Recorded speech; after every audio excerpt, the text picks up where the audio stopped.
Good morning student. BSc second year zoology के विद्यार्थियों का वीडियो 12th में एक बार फिर से स्वागत है।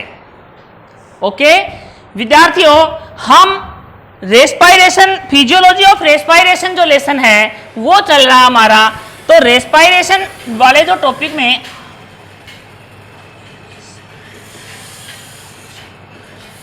हमने इस वीडियो से पहले रेस्पायरेशन की डेफिनेशन पढ़ी है।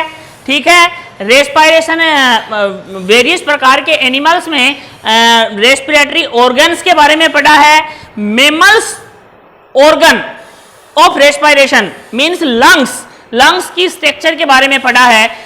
इस वीडियो में हम मैकेनिज्म पढ़ेंगे रेस्पायरेशन की, मैकेनिज्म ऑफ रेस्पायरेशन, श्वसन की क्रियाविधि।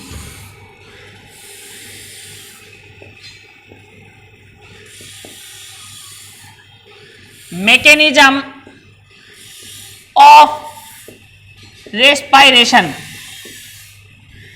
हिंदी में अगर इसको बोले तो श्वसन की क्रियाविधि।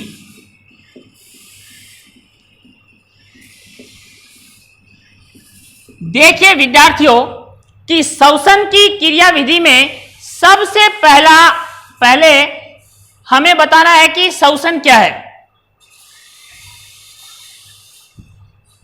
श्वसन क्या है तो वातावरण की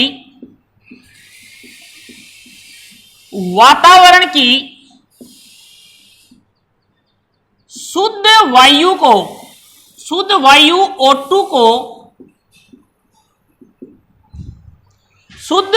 O2 को फेफड़ों में पहुंचाने तथा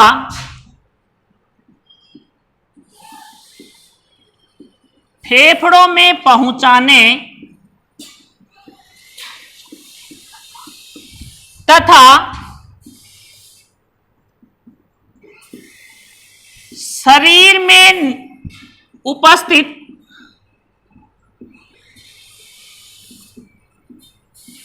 अशुद्ध वायु CO2 को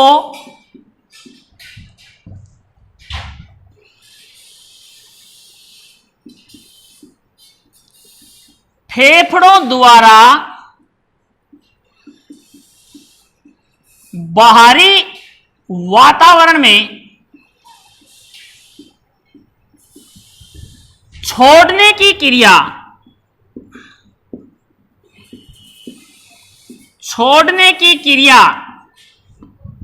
श्वसन कहलाती है या श्वास लेना कहलाता है। देखिए, बाह्य वातावरण से शुद्ध वायु ऑक्सीजन का ग्रहण करना तथा बॉडी में निर्मित भोजन के ऑक्सीडेशन के द्वारा निर्मित CO2 जो है उसको फेफड़ों के माध्यम से बॉडी से बाहर निकालने की जो क्रिया है वो क्या कहलाती है? श्वसन कहलाती है। देखिए, इसके दो पद हैं श्वसन के। कितने पद हैं इसके? कितने स्टेप हैं इसके? 2 स्टेप हैं। कितने स्टेप हैं? 2। पहले स्टेप का नाम है इंस्पायरेशन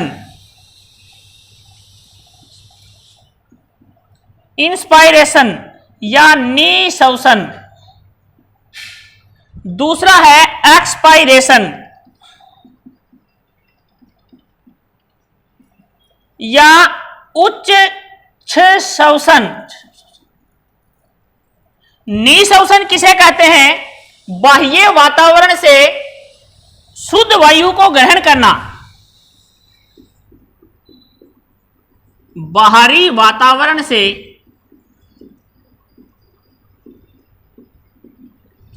शुद्ध वायु या O2 को ग्रहण करना क्या कहलाता है? इंस्पायरेशन। तथा एक्सपायरेशन क्या कहलाता है? शरीर से CO2 को बाहर छोड़ना क्या कहलाता है? एक्सपायरेशन। तो श्वसन के कितने पद हैं? 2 पद हैं, इंस्पायरेशन और एक्सपायरेशन। ठीक है, इसके बाद देखिए, इसके बाद श्वसन की मैकेनिज्म पढ़ने से पहले देखिए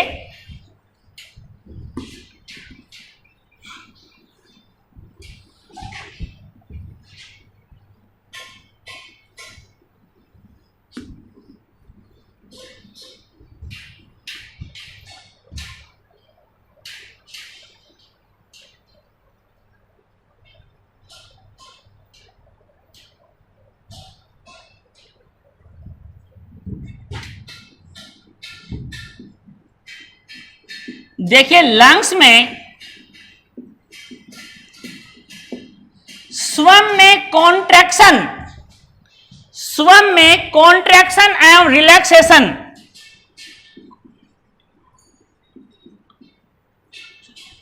एंड रिलैक्सेशन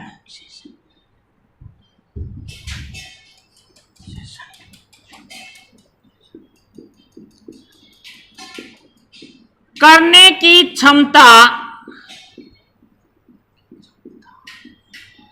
नहीं पाई जाती।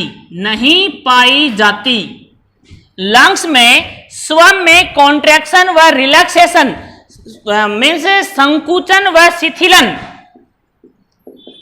संकुचन एंड शिथिलन करने की क्षमता नहीं पाई जाती। उपरोक्त दोनों क्रियाओं के लिए उपरोक्त इंस्पायरेशन व एक्सपायरेशन मीन्स लंग्स में स्वम में तो ऐसी कैपेसिटी नहीं पाई जाती, लेकिन इंस्पायरेशन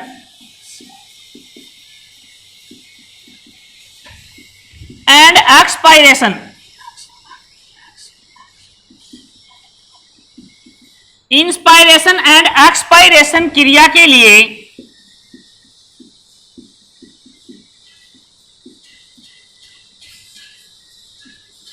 लंग्स को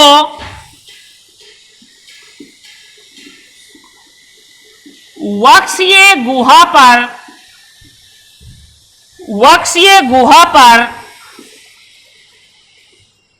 निर्भर रहना पड़ता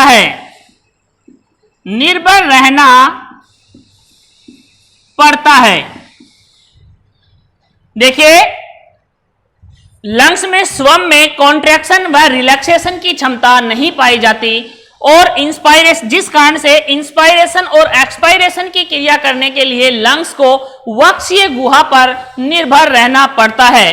वक्षीय गुहा में यदि कोई परिवर्तन होगा, यदि हमारे इस वक्ष गुहा के अंदर, क्योंकि लंग्स अंदर है इसके, तो इस वक्ष गुहा के अंदर यदि कोई परिवर्तन होगा, अगर वक्ष गुहा के आयतन में परिवर्तन हुआ, यदि आयतन बढ़ा तो लंग्स का आयतन भी क्या हो जाएगा? बढ़ जाएगा। और यदि वक्षीय गुहा के आयतन में कमी हुई तो लंग्स का आयतन भी क्या हो जाएगा? कम हो जाएगा। मीन्स कि लंग्स के अंदर हमने आपको बताया कि लंग्स के अंदर स्वम में कॉन्ट्रैक्शन व रिलैक्सेशन की क्षमता नहीं होती, इसीलिए इसको वक्ष गुहा जो है इस पे डिपेंड होना पड़ता है।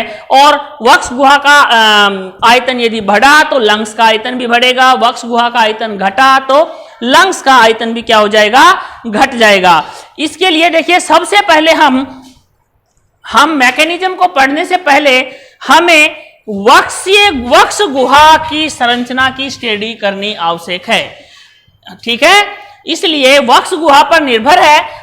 हम जानते हैं कि लंग्स किस पे डिपेंड करता है? वक्ष गुहा पे। तो मैकेनिज्म को पढ़ने से पहले हमें वक्ष गुहा की संरचना के बारे में जानना अति आवश्यक है। अतः सबसे पहले डालिए वक्ष गुहा की संरचना, वक्षीय गुहा की संरचना। वक्षीय गुहा की संरचना। ओके, वक्षीय गुहा की संरचना में देखिए ये बॉक्स लाइक स्ट्रक्चर है, ये बॉक्स लाइक स्ट्रक्चर है। ये कैसी संरचना है? बॉक्स के जैसी संरचना है। इसके डोर्सल सरफेस पर, पृष्ठ सतह पर, इसके देखिए पृष्ठ सतह पर कशेरुक दंड, इसकी वक्ष पृष्ठ सतह पर कशेरुक दंड या वर्टिब्रल कोलुमन, पृष्ठ सतह को क्या कहते हैं? डोर्सल। इसकी डोर्सल सरफेस पे क्या है? कशेरुक दंड पाया जाता है। मींस इसकी पृष्ठ सतह जो है, देखो ये जो सतह है इसके ऊपर देखिए ये इंसान है, ये हमारी पृष्ठ सतह है। तो ये जो पृष्ठ सतह है इसके ऊपर ये देखो वर्टिब्रल कॉलम, ये रीढ़ वाली हड्डी है ना, वर्टिब्रल कोलुमन पाया जाता है। ठीक है, तो फिर पृष्ठ सतह हो गई। वेंट्रल सरफेस पर स्टर्नम, यहां लिख रहा हूं वेंट्रल सरफेस, प्रतिपृष्ठ सतह पर, प्रतिपृष्ठ सतह पर क्या पाया जाता है भाई? ये पृष्ठ सतह है और ये प्रतिपृष्ठ सतह है। प्रतिपृष्ठ सतह पर देखो ये रिब्स जो है हमारी आकर के यहां एक हड्डी से मिलती हैं जिसका नाम है स्टर्नम। प्रतिपृष्ठ सतह पर स्टर्नम क्या पाया जाता है? स्टर्नम पाया जाता है। क्या पाया जाता है? स्टर्नम पाया जाता है। डोर्सल सरफेस पर वर्टिब्रल कोलुमन तथा वेंट्रल सरफेस पर स्टर्नम पाया जाता है। और लेटरल या पार्श्व सतह पर देखो पृष्ठ सतह पर ये वर्टिब्रल कोलुमन देख रहा है, रीढ़ की हड्डी ये वाली। ठीक है, प्रतिपृष्ठ सतह पर ये यहां पर क्या है? स्टर्नम, क्योंकि ये रिब्स आकर के कहां मिलती हैं? स्टर्नम पे। तो फिर पार्श्व सतह कौन सी हो गई? ये तो ये क्या है हमारी? पसलियां, ये पसलियां हैं। ठीक है, तो पार्श्व सतह पर रिब्स पाई जाती हैं। लेटरल या पार्श्व सतह पर क्या पाया जाता है? रिब्स या पसलियां क्या पाई जाती हैं? पसलियां पाई जाती हैं। आगे की ओर गर्दन, ये देखो ऊपर की ओर गर्दन है ना, आगे की ओर गर्दन और नीचे देखो यहां पर डायफ्राम पाया जाता है। तो आगे की ओर गर्दन, आगे की ओर गर्दन तथा पीछे की ओर क्या पाया जाता है? पीछे की ओर डायफ्राम।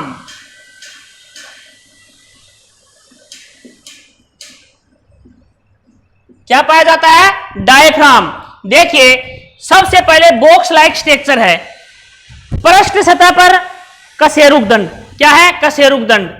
प्रतिपृष्ठ सतह पर वेंट्रल सरफेस पर स्टर्नम, लेटरल या पार्श्व सतह पर ये रिब्स मतलब पसलियां, आगे की ओर गर्दन और पीछे की ओर क्या है? यहां पर एक झिल्ली पाई जाती है जिसका नाम है डायफ्राम।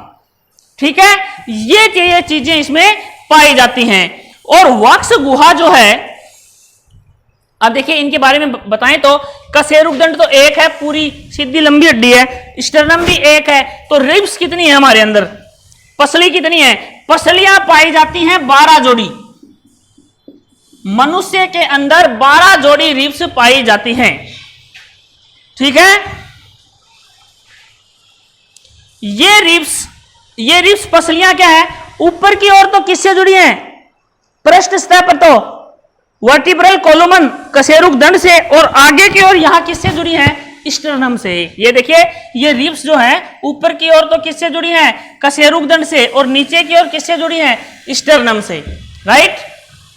इसके बाद देखिए दो पसलियों के बीच, दो पसलियां जो हैं, यदि पसलियां दो हैं, मान लो 12 जोड़ी हैं, 1 2 3 4 5 6 7 8 9 10 11 12, ये 12 जोड़ी पसलियां हैं। तो प्रत्येक पसली के बीच में दो पसलियों के बीच में एक इंट्राकोस्टल मसल्स पाई जाती है। क्या पाई जाती है? इंट्राकोस्टल मसल्स। तो इंट्राकोस्टल मसल्स टोटल कितनी होगी? 12 जोड़ी रिब्स हैं और उनके बीच में, जोड़े के बीच में पाई जाती हैं। तो देखो रिब्स तो हो गई कितनी? 12 जोड़ी। और ये इंटरकोस्टल मसल्स हैं, इंट्राकोस्टल ये हैं 11 जोड़ी। कितने जोड़ी हैं? 11 जोड़ी। 12 जोड़ी तो स्टर्नम पाई जाती हैं और 11 जोड़ी क्या पाई जाती हैं? इंटरकोस्टल मसल्स पाई जाती हैं। ठीक है, ये 11 जोड़ी इंटरकोस्टल से मसल्स पाई जाती हैं। आगे की स्ट्रक्चर देखिए, हम इसी के बेस पे आगे इसका डायग्राम भी बनाएंगे।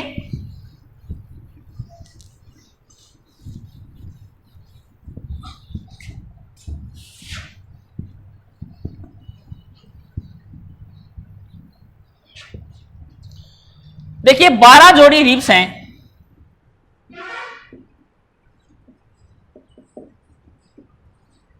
तो इंटरकोस्टल मसल्स कितनी हैं?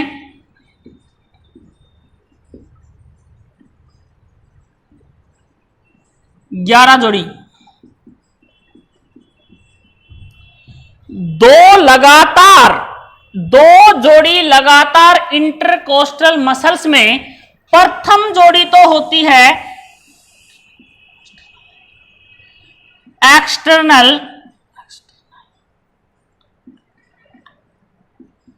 इंट्राकोस्टल मसल्स और दूसरी जोड़ी जो होती है वो होती है internal intracostal muscles. External intercostal muscles और दूसरी है इंटरनल और दूसरी है एक्सटर्नल इंटरकोस्टल से मसल्स। अब देखिए प्रथम जोड़ी क्या करेगी? प्रथम जोड़ी, ये 11 जोड़ी रिब्स हैं तो ये है 12 जोड़ी। 1 2 3 4, सॉरी इधर बता रहा हूं मैं आपको, 1 पेयर 2 पेयर 3 4 5 6 7 9 10 11 12 ये रिब्स हैं। ये मानो आप, ये क्या है? रिब्स। अब देखिए जो इंटरकोस्टल मसल्स हैं, दो लगातार इंटरकोस्टल मसल्स हैं, उसमें पहली तो क्या है? एक्सटर्नल इंटरकोस्टल मसल्स और दूसरी क्या है? इंटरनल इंट्राकोस्टल से मसल्स।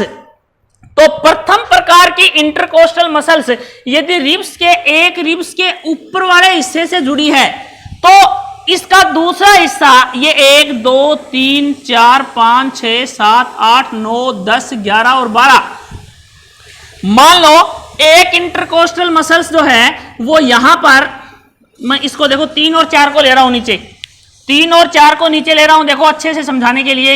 ये 3 नंबर रिब्स है और ये कितने नंबर रिब्स है? 4 नंबर रिब्स है। अगर प्रथम पेयर जो इंटरकोस्टल मसल्स है वो इसके 4 नंबर के साथ जुड़ा है, 4 नंबर में रिब्स के ऊपरी सिरे से जुड़ा है, ये इसका ऊपरी सिरा है, ये इसका निचला सिरा है, निचला सिरा, ये ऊपरी सिरा, ऊपरी भाग, ये निचला भाग।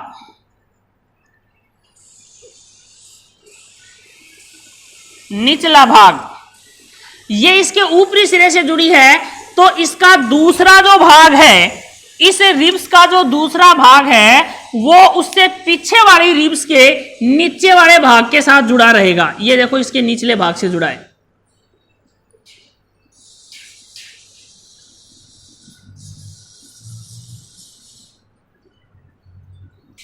इसके ऊपरी भाग से जुड़ा है तो इससे पीछे वाला भाग जो है इससे पिछली रिब्स के पसली के निचले भाग से जुड़ा मिलेगा आपको।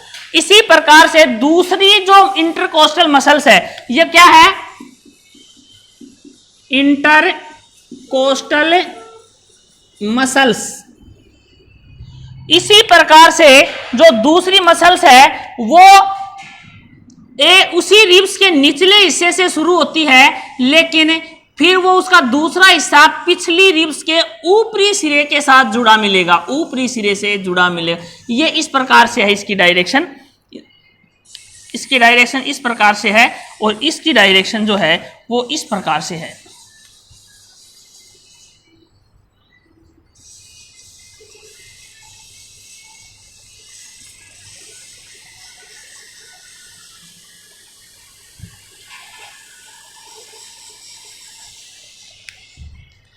ये है एक्सटर्नल इंटरकोस्टल मसल्स। तो ये क्या हो जाएगी, इंटरनल इंटरकोस्टल मसल, राइट। और ये दोनों मसल्स